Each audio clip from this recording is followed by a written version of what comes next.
Chapter state and union territory को continue करते हुए क्वेश्चन नंबर 28 कौन सा इनकरेक्टली मैच्ड है when it comes to the power of the president to make regulation for certain union territories under article 240। तो 240 ए में Andaman and Nicobar है और 241 बी में लक्षद्वीप है एंड 241 डी में पहले, क्योंकि 2018 का क्वेश्चन है। अब तो हमें पता है कि Dadra and Nagar Haveli and Daman and Diu एक यूनियन टेरिटरी कर दिया है, इसलिए इसको रिपील कर दिया गया है। एंड जो पुडुचेरी है वो एक्चुअली ई है, 241 सब क्लॉज ई है। तो अगर आप देख लेते हैं यहाँ पे, आप इन्फॉर्मेशन पढ़ लीजिएगा। उसके बाद में merger of union territory act 2019 के तहत Dadra and Nagar Haveli and Daman and Diu has formed a single union territory under article 241C। ठीक है, और क्या किया इसके साथ साथ में 241D को रिपील कर दिया। इसके पहले 241D में दमन एंड दीव था। ठीक है, और जो ई है वो पुडुचेरी में। देखिए वैसे तो राजस्थान पीसीएस का क्वेश्चन है, उत्तर प्रदेश या फिर यूपीएससी में इतना 240 के टाइप का कोई क्वेश्चन आया नहीं था। एंड 240 इसलिए भी आया था क्योंकि उसी साल मतलब मर्जर वगैरह की बात चल रही थी एंड ऑल, तो मे बी उस रिस्पेक्ट में ये क्वेश्चन को डाला होगा। उसके बाद में नेक्स्ट है कि विच one of the following is incorrect. तो यहाँ पे गोवा को फुल स्टेटहुड मिला है 1987 को, तो ये वाला करेक्ट है। दीव इज एन आइलैंड है जो कि गल्फ ऑफ खंबात पे है, ये भी करेक्ट है। Daman and Diu were separated from Goa by 56th amendment, ये भी करेक्ट है। And Dadra and Nagar Haveli were under the French, ये फ्रेंच नहीं है, पोर्चुगल के अंदर थे ये। तो हालांकि इस क्वेश्चन में सिर्फ answer number option number D important था, बट ये वाले जो है ना तीनों ऑप्शन, इसको भी आप ध्यान में रखिएगा। अगर आप शॉर्ट नोट्स बना रहे हैं तो इससे भी आप कहीं पे साइड में नोट करते चलेगा। सो यहाँ पे बॉक्स का इन्फॉर्मेशन देखते हैं। Dadra and Nagar Haveli were under Portuguese rule and ये लास्ट किया है 1954 तक। उसके बाद में दादरा एंड नागर हवेली को occupied by the supporters of Indian union. Sikkim became a state under which, तो basically Sikkim state 36th amendment के अंडर बना है। हाउएवर 35th अमेंडमेंट भी सिक्किम स्टेट से ही रिलेटेड है। तो बॉक्स की इन्फॉर्मेशन देख लेते हैं। तो Sikkim the north east state of India became the 22nd, ये भी आप याद रखिएगा कि 22nd स्टेट था। 36th अमेंडमेंट के तहत ये बना है। कब बना है? 1975। तीनों फैक्ट इंपॉर्टेंट है कि 22nd स्टेट है, 36th अमेंडमेंट है, 1975 है। 1974 को सिक्किम की असेंबली ने ये पास किया था कि they are going to be government of India के साथ में वो मर्ज करना चाहते हैं। ठीक है, सो इंडिया ने उस समय पे पास किया था अमेंडमेंट 35th अमेंडमेंट 1974 में, which inserted a new article called Article 2A, which is called Sikkim to be the associate state. And as 36th amendment act जब पास हुआ तो सिक्किम को फुल फ्लेज स्टेट की उपाधि मिली, 22nd स्टेट की उपाधि मिली। कब? 36th amendment 1975। सो क्योंकि 36 आंसर में नहीं था तो सबसे क्लोज 35th था। ठीक है, which of the constitutional amendment integrated Sikkim as the full fledge state, तो ये है 36th अमेंडमेंट। नेक्स्ट क्वेश्चन है a separate Vananchal state carved out of Bihar can be made possible by passing the legislation in the state assembly, ये तो incorrect है। Governor के ordinance से या फिर कंप्लीटिंग कॉन्स्टिट्यूशनल, तो हमको पता है कि अगर हमें कुछ नया स्टेट बनाना है after altering the boundary of certain state, तो ये पावर किसके पास में होती है? पार्लियामेंट के पास में होती है। और ये किससे होता है? Is it a constitutional amendment act? No, it is not. So यहाँ पे जो करेक्ट ऑप्शन है वो नन ऑफ द अबव है। सो आर्टिकल 3 प्रोवाइड करता है power, it gives power to parliament to do such kind of activities. Next है which one of the following is the correct chronology in order to formation of the state. ठीक है, तो इसमें जो right है वो है नागालैंड, हरियाणा, सिक्किम एंड अरुणाचल प्रदेश। यूपीएससी का क्वेश्चन है मगर बहुत पुराना है। फिर लिखा है which one of is correct. तो अभी जैसे फॉर्मेशन ऑफ स्टेट जो है इसकी क्रोनोलॉजी पूछा है ना, रिपीटेड क्वेश्चन भी है तो कभी भी पूछ सकता है। तो जितने भी स्टेट अभी बने हैं ना, तो ईयर के हिसाब से आप इसे एक बार लगा लीजिएगा क्रोनोलॉजी में, वंस इट फॉर ऑल इसको नोट कर लीजिएगा और धीरे धीरे करके आप बार बार रटेंगे। देखिए बहुत ज़्यादा मेमोनिक्स मत यूज़ करिएगा। मैं शॉर्टकट्स यूज़ करती हूँ। हाउ आई यूज़ शॉर्टकट ये आपको भी पता है, मैं बहुत बार बताती, पहले भी वीडियोस में बताया कि मैं जनरली जैसे कि ऊपर वाले क्वेश्चन में अगर हम देखते हैं, ये वाले क्वेश्चन में, तो जब दमन एंड दीव था और ये डी था, तो डी और डी को मैच करके, सो अगर आपको कोई ट्रिक भी बनानी है तो इस तरीके की ट्रिक बनाइए कि आप वहाँ पे option with in the option या फिर उसी के नाम में आप चीज़ों को आइडेंटिफाई कर पाएँ। अगर आप ऑल टुगेदर एक सेपरेट मेमोनिक्स बनाते हो जिसकी स्टोरी बनाते हो, स्टोरी में करता है या करती है या फिर हुआ है में अगर चेंजेस कर दिए ना, तो पूरी क्रोनोलॉजी आपकी बिगड़ जाती है।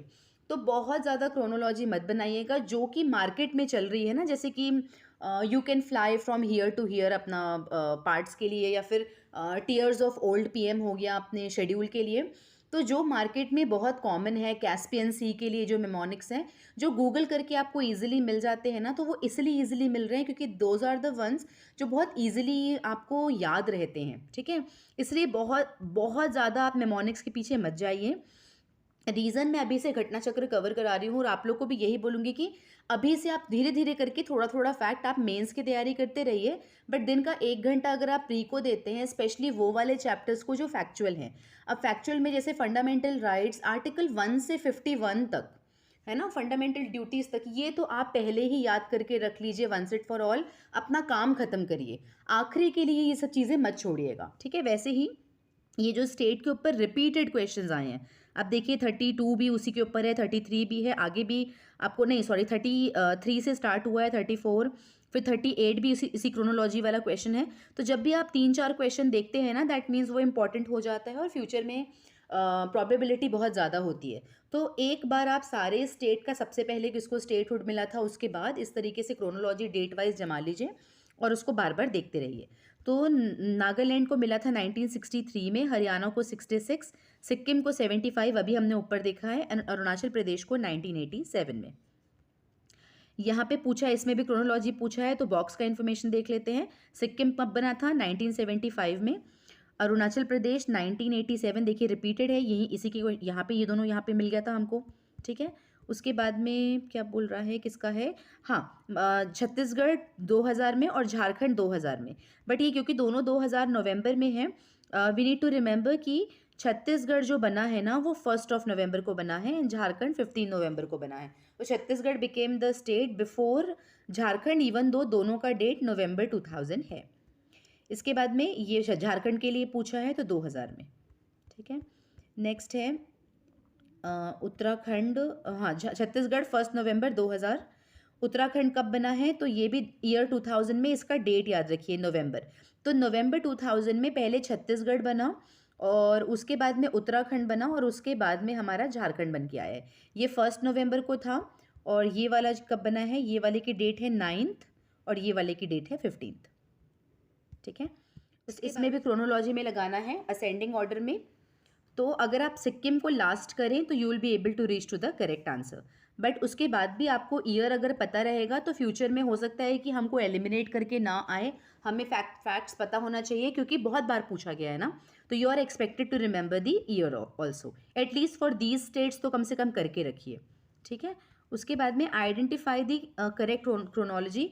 तो यहाँ पे अपन जाएंगे तो आंध्र प्रदेश, हिमाचल प्रदेश, हरियाणा एंड सिक्किम। तो सिक्किम सबसे आखिरी में है, तो आंध्र प्रदेश, हरियाणा, हिमाचल प्रदेश एंड सिक्किम। 53, 66, 71, 75। अब यहाँ पे आते हैं, इसको भी क्रोनोलॉजी में हमको करना है। तो सबसे पहले अगर अपन हमको पता है आंध्र और हरियाणा 1966 में, तो हरियाणा को सबसे पहले लगाइए। अगर हरियाणा को सबसे पहले लगाते हैं तो ये ऑप्शन तो एलिमिनेट हो जाता है। ठीक है, उसके बाद में तेलंगाना को सबसे आखिरी में लगाइए क्योंकि आपको पता है तेलंगाना सबसे आखिरी का स्टेट है। जैसे ही हम करते हैं तो ऑप्शन नंबर बी एलिमिनेट हो जाता है। अब हमको ये वाले ऐसे क्वेश्चन होते हैं जब आपको एग्जैक्टली सब कुछ पता होना चाहिए। तो गोवा पहले बना है स्टेट और ये झारखंड का ऑप्शन है, तो झारखंड तो 2000 में बना था, तो ये भी रिसेंट वाला ही है ना। तो फिर गोवा, उसके बाद तो सबसे पहले हरियाणा, फिर गोवा, तेलंगाना एंड देन झारखंड। इस क्वेश्चन में भी क्रोनोलॉजी में लगाना है। तो देखिए हमको पता है सिक्किम सबसे आखिरी में है ना, इन सारे ऑप्शन में से। तो सिक्किम को अगर हम चूज़ करते हैं तो will be able to reach to the right answer. But क्योंकि ये रिपीटेड ईयर में है और ये बहुत ज़्यादा पूछा गया है इसके पहले भी, तो ईयर भी आप स्पेसिफिकली याद रखिए क्योंकि आगे आप देखेंगे बहुत सारे ऐसे क्वेश्चन हैं जहाँ पे आप हमेशा एलिमिनेट करके ऑप्शन ना निकाल पाएंगे। ठीक है, तो नागालैंड 63, हरियाणा 66, मेघालय 1972 एंड सिक्किम 1975। आप एक चीज़ नोटिस कर रहे हैं क्या, कहीं पे भी जो ऑप्शन है ना वो ऑप्शन कहीं ना कहीं क्लैश कर रहा है। ठीक है, तो रिपीटेड वाले ही स्टेट के बारे में पूछा गया है। इसके बाद में नेक्स्ट क्वेश्चन है, यहाँ पे गोवा को ऑप्शन है तेलंगाना, झारखंड एंड हरियाणा। तो हमें पता है कि हरियाणा सबसे पहले है इन ऑप्शन में, तो अपन नंबर 4 को अगर लगाते हैं तो ये वाला एलिमिनेट हो जाएगा। उसके बाद में तेलंगाना सबसे आखिरी में, तो नंबर 2, तो मतलब ये दोनों ऑप्शन में हमको चूज़ करना है, ये भी एलिमिनेट हो गया। नाउ यू शुड नो कि झारखंड मतलब तेलंगाना के पहले तो 3 ही स्टेट बने हैं, छत्तीसगढ़, झारखंड एंड उत्तराखंड, तो इसलिए इसके पहले हम लगाएंगे तो Goa will be the second one. तो ये हमारा B option would have been the correct one. Year आप ध्यान में रखिएगा। इसके बाद भी सीक्वेंस पूछ रहा है, तो नागालैंड, मेघालय, सिक्किम एंड अरुणाचल प्रदेश, इसको हमें असेंडिंग ऑर्डर में लगाना था। नागालैंड 1963, मेघालय 72, सिक्किम 75, अरुणाचल प्रदेश 1987, ये तो ऊपर भी पूछा है। ठीक है, उसके बाद में भी फिर करेक्ट असेंडिंग, फिर हमको करेक्टली मैच करना है। ठीक है, तो सबसे पहले हम सिक्किम को मैच कर लेते हैं क्योंकि वो ईजी है। झारखंड मैच कर लिया, उसके बाद में तेलंगाना यहाँ पे आया और नागालैंड 1962। नेक्स्ट है formation of the state, descending order में हमें करना है। डिसेंडिंग ऑर्डर में तो फिर असेंडिंग नहीं है, डिसेंडिंग है, याद रखिएगा। तो हरियाणा, महाराष्ट्र एंड राजस्थान। राजस्थान बना है 1958 में, महाराष्ट्र बना है 1960 में, हरियाणा बना है 1966 में। ये कुछ नया ऑप्शन था, इसलिए मैं बोल रही हूँ कि आपको जितने भी स्टेट बने हैं अपना स्टेट रीऑर्गेनाइजेशन एक्ट 1956 के बाद में, जो हमारे 14 स्टेट एंड 6 यूनियन टेरिटरी थे, उसके बाद जितने भी स्टेट ऐड हुए हैं, जितने भी मर्जर हुए हैं, स्पेशली जो हमारे 7 सिस्टर्स हैं वो कब बने हैं, ये अगर आप ध्यान में रखते हैं तो एक्सपेक्ट कर सकते हैं कि इतने बार क्वेश्चन आया है इस पर्टिकुलर टॉपिक से, तो अगर हमें रिपीटेड क्वेश्चन आए तो यहाँ पे हमारे से गलती नहीं होनी चाहिए। Which one of the following state of India was formed in 1948? तो 1948 में इसमें से कोई भी फॉर्म नहीं हुआ था। So let's see, west Bengal, Punjab और आसाम ये 47 में बने थे। ठीक है, एंड बिकेम्स, ये प्रोविंस थे, एंड स्टेट कब बने थे? 1950 में। Himachal Pradesh became province in 1948 and state in 1971। तो अगर प्रोविंस की बात होती तो 1948 में हिमाचल प्रदेश आता, बट आई थिंक ज़्यादा डिफ्रेंशिएट नहीं है। आई डोंट नो वाई इसको स्टार मार्क किया है घटना चक्र में, बिकॉज जनरली यहाँ पे ऐसे स्टेट हुड की बात नहीं कर रहा ना, प्रोविंस को हम सिनोनिमसली यूज़ करते हैं स्टेट को लेके, तो D would have been the right answer, but I am not sure कि उस समय आंसर की में क्या आया होगा। स्टार मार्क है तो we will consider that. Bihar जो है हमारा, वो उसको state, Bihar as a state कब फॉर्म हुआ था, तो ऑफकोर्स बीपीएससी का क्वेश्चन है, आप याद रखिएगा। उत्तर प्रदेश का भी आप फॉर्मेशन डेट याद रखिए, छत्तीसगढ़ वाले छत्तीस का फॉर्मेशन डे याद रखिए, एमपी वाले एमपी का फॉर्मेशन डे याद रखिए, अपने स्टेट का तो कम से कम फॉर्मेशन डे याद रखिए, क्योंकि देखिए रिसेंट का ही क्वेश्चन है तो आपसे वो क्वेश्चन रिपीट हो सकता है। तो ये बिहार का फॉर्म हुआ था स्टेटहुड में 1912, 22 मार्च 1912 को बिहार स्टेट गवर्नमेंट की उपाधि मिली थी उससे। उसके बाद में आई डोंट नो उपाधि इज द राइट वर्ड और not, because I have used it 3 times in the video now, so I will say the statehood now onwards. और one of the following statements is incorrect, तो इसमें से incorrect क्या है? तो state of Mysore is rename as Tamil Nadu. नहीं, state of Mysore का नाम तमिलनाडु नहीं है, स्टेट ऑफ मैसूर का रीनेम किया है कर्नाटका को। ठीक है, while Goa was separated from Daman and Diu, ये कब हुआ है? 1973 में।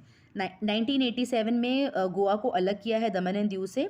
State of Bombay was bifurcated into Gujarat and Maharashtra in 1960। Himachal Pradesh हमने ऊपर देखा है कि स्टेटहुड कब मिला है? 1971 में।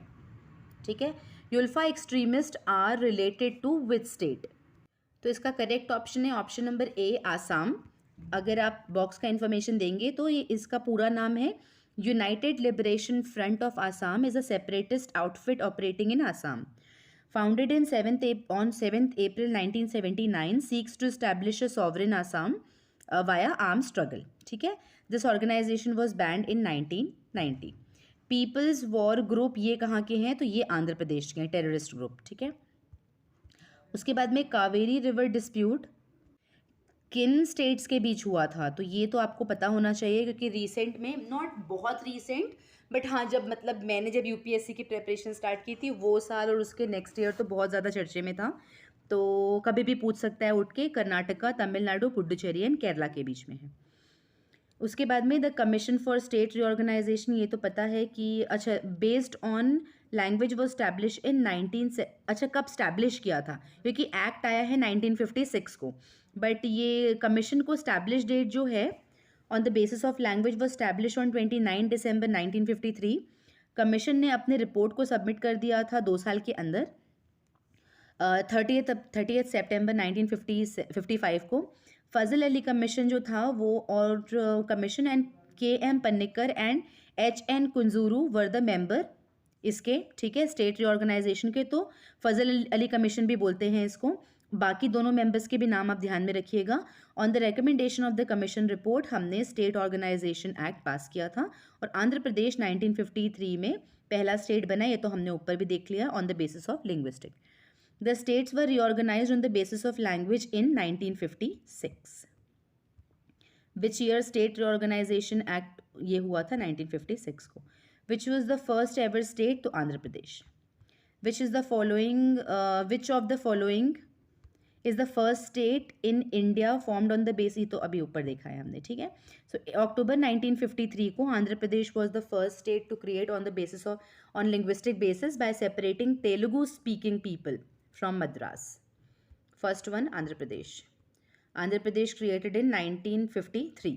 सॉरी देखिए मैं भी कंफ्यूज हो रही थी, 1956 इतने बार देख लिया है, 1953 ध्यान रखिएगा, मेरी जैसी गलती मत करिएगा, ठीक है। उसके बाद में in which year were the Indian state reorganisation of the recommendation कब हुआ था, तो 1956 में, 1956, बट आंध्रा 1953 है, मिस्टेक मत करिएगा। एंड ये वाला चैप्टर हमने पहले ही कवर कर लिया है। इसके बाद का जो चैप्टर है आई थिंक वो सिटीजनशिप का, फंडामेंटल राइट्स का चैप्टर है, तो one of the most important chapters में से एक होगा।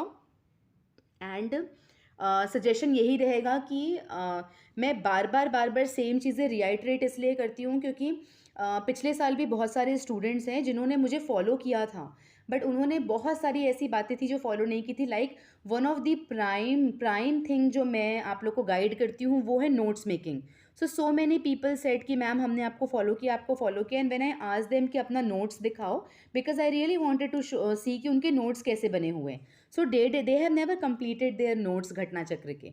तो हाफ अगर किसी को भी, जिसको भी आप सुन रहे हैं ना, कोई भी 1 या 2 चैनल, मैंने हमेशा बोला है, क्योंकि देखिए सब कोई सेम बात कर रहे हैं। जिन्होंने भी 3-4 एग्जाम का एक्सपीरियंस दिया हुआ है ना, उन लोग उतने एक्सपीरियंस हो चुके हैं कि दे एग्जैक्टली नो कि एटलीस्ट एग्जाम के करीब कैसे पहुंचना है, ठीक है। And every channel is going to talk about the same thing, almost उनकी स्ट्रैटेजी भी सेम रहती है। बट होता क्या है, कोई स्टूडेंट को कोई टीचर पसंद आती है, कोई स्टूडेंट को कोई टीचर पसंद आती है। So those people who are able to connect with me, with my words, with my strategy, with the kind of person I am, तो अगर जो मुझसे कनेक्ट कर पाते हैं, और if you are following me, तो मैं यही बोलूँगी कि अकेले मुझे फॉलो मत करिए, कम से कम 2 चैनल को आप रिलीजियसली फॉलो करिए, क्योंकि हमेशा मैं सारी चीज़ें कवर नहीं कर पाऊँगी, और हो सकता है कि पिछला और जो दूसरे चैनल आप फॉलो कर रहे हैं, तो 2 या मैक्सिमम 3 चैनल फॉलो करिए, बहुत सारे चैनल मत फॉलो करिए। और उसके बाद में जो भी आपको ये दोनों चैनल, तीनों चैनल बोल रहे हैं ना, उसको एक जगह पे लिस्ट डाउन करते जाइएगा एंड देन फॉलो दैट। इसलिए वन ऑफ द थिंग्स जो मैं आपको बोल रही हूँ कि सबसे पहले आपको क्या काम करना है, रटने वाली चीज़ें, मगअप करने वाले जितनी भी चीज़ें हैं उसे याद कर लीजिए। आर्टिकल्स ही है ना, एक बार आप चार्ट बना के रखिए, चार्ट बनाइए, चार्ट बना के उसे याद करिए, दिन में 10 से 15 चीज़ें कर लीजिए।